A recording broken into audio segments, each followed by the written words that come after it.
Hi viewers, welcome back to our channel. మెయిన్గా ఈ వీడియోలో ఏమంటే చాలా రోజుల తర్వాత అయితే మళ్ళీ మనం అయితే వీడియో చేస్తున్నాం. కొంచెం బిజీగా ఉండడం వల్ల మనం అయితే వీడియో అయితే చేయడం లేదు. సో దానికి అనుగుణంగా నేనైతే సరికొత్త మీకు ఇన్ఫర్మేషన్ ఎప్పుడు ఎగ్జాక్ట్గా ఉంటుంది అనే ఉద్దేశంతో నేను కొంచెం లేట్గా వీడియోస్ చేస్తున్నాను.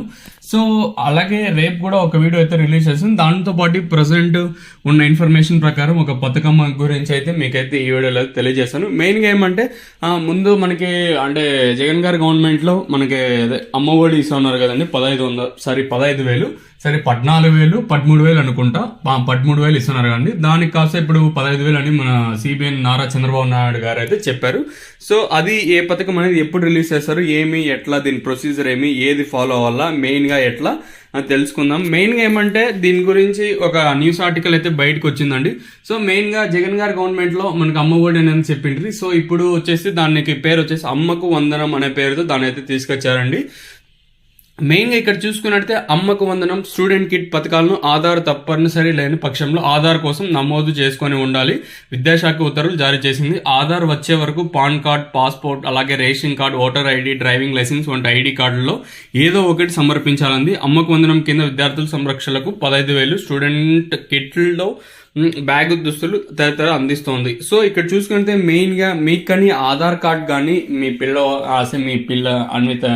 ఉంటారు కదండి, వాళ్ళకి కానీ ఆధార్ కార్డ్ లేకపోతే దయచేసి చేయించేయండి, ఇమీడియట్గా చేయించండి. అలాగే మీకు కూడా ఆధార్ కార్డ్ అనేది ఉండాలి. సో ఆధార్ కార్డు ఉంటేనే మీకైతే ఈ పథకం అనేది వర్తిస్తుంది. మెయిన్గా ఏదైతే ముందు జగన్ గారి గవర్నమెంట్లో ఇంప్లిమెంట్ చేసి మెయిన్గా ఇప్పుడు కూడా అదే ఫ్యాక్టర్ అయితే కన్సిడర్ చేసుకోవచ్చు. ఇంకోటి ఏమంటే ఇక్కడ 2 కన్సిడర్ చేశారు. ఒకటి వచ్చేసి ఆధార్ కార్డ్ తప్పనిసరి చేశారు. దాంతో పాటు మీ వార్షిక ఆదాయం అంటే మీకు సంవత్సరానికి ఆదాయం బట్టి కూడా ఈ పథకం అనేది వర్తింపజేయచ్చు. ఇంకోటి ఏమంటే మన సిబిఎన్ గారి గవర్నమెంట్లో మెయిన్గా అంటే చంద్రబాబు గారు ఏం చెప్తున్నారంటే ఇంట్లో ఎంతమంది ఉంటే అంతమందికి డబ్బులు అనేది ఇస్తామని క్లియర్ కట్గా చెప్తే చాలా గుడ్ న్యూస్, చాలా మంచి వార్త అని చెప్పచ్చు. మంచి చేస్తానంటే మంచి అనే చెప్తాము, చెడు చేస్తానని చెడు చేస్తానని చెప్తాం. ఇప్పుడు ఇంట్లో 3 పిల్లలు ఉంటే 15,000 ఇంటూ 3 అంటే 45,000 చిల్లర అయితే వస్తుంది. ఇంతకు ముందు వైఎస్ జగన్ గారి గవర్నమెంట్ అయితే లేదు. ఇది ఒక శుభ పరిణామమే, అంటే మంచి మూవ్ అనేది చెప్పుకోవచ్చు. అంటే మంచిగానే చేస్తున్నారు. ఇది కూడా ఒక బాగానే ఉంది పథకం కూడా. మెయిన్గా ఏమంటే వీళ్ళైతే ఎటువంటి డిడక్షన్స్ అయితే ఉండవు, అంటే పట్టుకున్న అమౌంట్ కట్ చేసుకుని అయితే ఉండవు. డైరెక్ట్గా 15,000 అయితే మీ అకౌంట్లో పడిపోతాయి. దీనికి కావాల్సింది కాస్త మీకు తప్పనిసరిగా ఆధార్ కార్డు అయితే ఉండాలండి. అది లేని పక్షంలో ప్రస్తుతం ఉన్న మీ దగ్గర ఒకవేళ ఓటర్ ఐడి ఉన్నా, లేదా పాస్పోర్ట్ ఉన్నా, లేదా డ్రైవింగ్ లైసెన్స్ ఉన్నా, ఈ 2-3 ఉన్నా కూడా మీరు ఈ పథకానికి అర్హతలే. కాకపోతే మెయిన్గా మీరు ఇంకోటి ఏం పెట్టుకోవాలంటే ఆధార్ కార్డు తప్పనిసరిగా పెట్టుకోండి. దాంతోపాటు రేషన్ కార్డు కూడా ఉండాలి. రేషన్ కార్డుతో పాటు మీ వార్షిక ఆదాయం చూసారా, అంటే సంవత్సరానికి మీకు ఎంత వస్తుంది. మాక్సిమం వీళ్ళు కన్సిడర్ చేసేది సంవత్సరానికి ఆదాయం వచ్చేసి 1,50,000 చేయొచ్చని అనుకుంటాను. 1,00,000 కానీ 1,50,000 చేయొచ్చని అనుకుంటాను, లేదా 2 లక్షల వరకు లిమిట్ ఇవ్వచ్చు.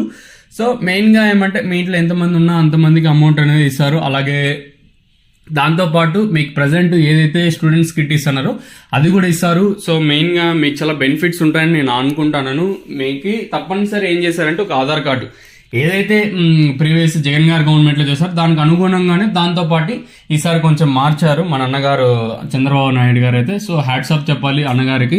మెయిన్గా ఏమంటే ఇప్పుడు ముందు కేవలం ఇంట్లో 10 మంది ఉన్నా ఒక్కరికే ఇస్తాండ్రు. ఇప్పుడు ఎంతమంది ఉంటే అంతమందికి, సపోజ్ మీ ఇంట్లో 3 ఉంటే, అలాగే 2 ఉంటే 30,000, 3 ఉంటే 45,000 అయితే ఇస్తారు. ఎప్పుడు ఎలా అప్లై చేసుకోవాలి మెయిన్గా వీళ్ళైతే అడుగుతున్నారు. మెయిన్గా నేను చెప్పేది ఏమంటే రానున్న ఒక 10 ఇంకా 15 లేదా 20-25 రోజులు, నెల రోజుల్లోపే ఈ పథకం అయితే ఇంప్లిమెంట్ చేసేదానికి అయితే ఛాన్స్ ఉంది. ఎందుకు ఛాన్స్ ఉందంటే ఆల్రెడీ విద్యా సంవత్సరం అనేది అకాడమిక్ ఇయర్ అనేది స్టార్ట్ అయిపోయి దాదాపుగా 1 నెల అయితే కావస్తుంది. సో మాక్సిమం స్టార్ట్ చేసేయచ్చు, ఎందుకంటే అకాడమిక్ ఇయర్ వచ్చేసింది. అంటే ఇంకోటి ఏమంటే ఆల్రెడీ వీళ్ళు పథకాలు మార్చారు కదండి. చంద్రబాబు నాయుడు గారు అయితే పథకాలు అయితే మార్చారు. దానికి అనుగుణంగా వెబ్సైట్లు క్రియేట్ చేయాలి. అలాగే మార్గదర్శకాలు కూడా దీనిపై అధికారులు అయితే సిద్ధం చేస్తారు. అంటే ఎవరు ఏమి ఎప్పుడు ఎలా ఎలిజిబుల్ అనేది క్లియర్గా చెప్తారు. మెయిన్గా ఈ వీడియోలో నేను తెలియజేసేది ఏమంటే మీ దగ్గర ఎటువంటి ఆధార్ కార్డ్ లేని పక్షంలో మీరు వచ్చేసి పాస్పోర్ట్ కానీ అలాగే ఓటర్ ఐడి కానీ దాంతోపాటు డ్రైవింగ్ లైసెన్స్ కానీ ఈ 3 పెట్టుకున్నా కూడా మీరు ఈ పథకానికి ఎలిజిబుల్. కాకపోతే తప్పనిసరిగా లేని పక్షంలో ప్రస్తుతానికి మీకు టైం ఉంది. ఆ టైం ఇచ్చిన గడువు లోపల మీరు ఆధార్ కార్డు ఇన్ కేస్ లేకపోతే చేయించుకోండి, మీకే యూస్ఫుల్గా ఉంటుంది. సో ఫర్దర్ రెఫరెన్స్ కూడా అంటే ముందు ముందు ఫ్యూచర్లో ఏ పథకాలు ఇచ్చి దాన్ని కూడా మీరైతే ఎలిజిబుల్గా ఉంటారు. మెయిన్గా చెప్పేది అయితే ఇదే. ఇంకా మెయిన్గా ఇక్కడ చూసుకున్నట్టయితే ఎప్పుడు ఇంప్లిమెంట్ చేస్తారో మనకున్న ఇన్ఫర్మేషన్ ప్రకారం ఆగస్టు 15 కానీ లేదా సెప్టెంబర్ నెలలో రిలీజ్ చేసే ఛాన్స్ అయితే ఉంది. ఎందుకంటే మనకి ఇంకా రైతు భరోసా విడుదల చేయాలి, ఇంకా ఖరీఫ్ పంటలకు సంబంధించి ఇంకా అమౌంట్ కూడా రిలీజ్ చేయాలనే ఉద్దేశంతో సో దీన్ని కాస్త డిలే చేస్తున్నారు. ప్రజెంట్ ఇంకా ఓటాన్ అకౌంట్ అంటే బ్యాంక్ ఇది మనకి ఏదైతే ఆర్థికంగా వీళ్ళు బడ్జెట్ ప్రవేశపెడతారు కదండి, ఆ బడ్జెట్లో కూడా దీనిపైన కేటాయించే అవకాశాలు చాలా ఎక్కువగా ఉన్నాయి. మాక్సిమం వీలైనంత త్వరగా ఈ బడ్జెట్ అంటే ఈ పథకం అయితే ఇంప్లిమెంట్ చేసే అవకాశాలు అయితే చాలా ఎక్కువగా ఉంటాయి.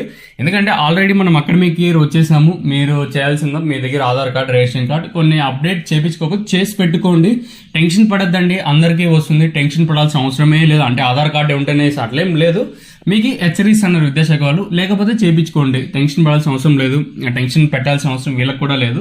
సో లేకపోతే చేయించుకోండి, ఆధార్ కార్డ్ చేయించుకోండి, అప్డేట్ ఉంటే అప్డేట్ చేయించుకోండి. మెయిన్గా మీకు ఈ పథకం మీరైతే ఎలిజిబుల్గా ఉంటారు. దాంతోపాటు మీకు ఖచ్చితంగా రేషన్ కార్డు ఉండాలా, లేదా ఇంకా ఒక 3-4 రోజుల్లో దీనిపై మార్గదర్శకాలు అయితే రిలీజ్ అయిపోతాయి. సో దాని తర్వాత మీరైతే డిసిషన్ తీసుకోవచ్చు. సో ఎనీవే మీరు ఇవన్నీ లేకపోతే చేయించుకోండి. మన సిబిఎన్ నారా చంద్రబాబు నాయుడు గారు అయితే దీని మీద తక్షణమే స్పందిస్తారని నేను అనుకుంటున్నాను. ఎందుకంటే ఆల్రెడీ మనం అకాడమిక్ ఇయర్ వచ్చేసాము, విద్యా సంవత్సరం కూడా స్టార్ట్ అయ్యి దాదాపు 1 నెల పైనే కావస్తుంది. సో ఇంకా ఈ పథకం కూడా స్టార్ట్ చేసే అవకాశాలు ఉన్నాయి. మాక్సిమం ఆగస్టు 15 చేయొచ్చని నేను అనుకుంటున్నాను. సో దీనిపైన త్వరలో దీనిపైన మార్గదర్శకాలు కూడా మన నారా చంద్రబాబు నాయుడు గారు, అలాగే పవన్ కళ్యాణ్ గారు, డిప్యూటీ సీఎం అయిన పవన్ కళ్యాణ్ గారు కూడా దీనిపైన స్పందిస్తారు. అవును, విద్యాశాఖ మంత్రి వచ్చేసి మన ప్రజెంట్ నారా లోకేష్ గారు ఉన్నారు కాబట్టి సార్ గారు దీనిపైన స్పందిస్తారు. ఎందుకంటే సార్కి 2 బాధ్యతలు కేటాయించారు, ఒకటి ఐటీ శాఖ మంత్రి, దాంతోపాటు విద్యాశాఖ మంత్రి 2 కేటాయించారు సార్కి. సో నారా లోకేష్ గారు దీనిపైన స్పందిస్తారు. ఆల్రెడీ విద్యాశాఖ దీనిపై మార్గదర్శకాలు రిలీజ్ చేసింది. ఇంకా చూద్దాము ఈ పథకం మాక్సిమం ఆగస్టు 15 లోపల ఇంప్లిమెంట్ చేస్తారా లేదా సెప్టెంబర్ పొడిగిస్తారా చూడాలి. ఇదండి ఇన్ఫర్మేషన్ ఈ వీడియోలో తెలియజేయాలనుకునేది. Have your